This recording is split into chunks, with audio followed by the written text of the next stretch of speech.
And ఆ troll చేసుకునే వాళ్ళు కూడా చెప్తున్నాను నేను, కొంచెం డబ్బులు ఎక్కువ తీసుకోండి చేసేటప్పుడు. ఎందుకంటే మీ పాజిటివ్ ఎనర్జీని అంతా తీసుకొచ్చి నెగిటివ్గా పెట్టి ఒకరిని తిడటానికి మీరు అంత చీప్గా ఇవ్వద్దు. It's very costly. పొగుడుతానికి తక్కువ తీసుకోవచ్చు కానీ అవతలను తిడటానికి మాత్రం ఎప్పుడు ఎక్కువ తీసుకోవాలి. అవతల వాళ్ళు మీ ఎనర్జీని నెగిటివ్ ఎనర్జీగా చేస్తున్నారు కాబట్టి వాళ్ళ దగ్గర నుంచి బాగా డబ్బులు తీసుకోండి. అలాగే బాగా ప్రిపేర్ అయ్యి ఉంటారు కూడా, సినిమా రిలీజ్ అయినప్పుడు నెగిటివ్ కామెంట్స్ బాగా వేయాలి, లేదా నెగిటివ్ ట్రోలింగ్స్ బాగా చేయాలి, లేదా నెగిటివ్ రివ్యూస్ బాగా చేయాలని welcome welcome welcome please.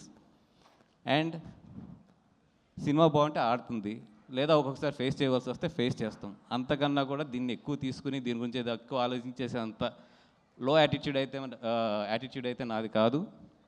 And brother మళ్ళీ చెప్తున్నా, బీ పాజిటివ్.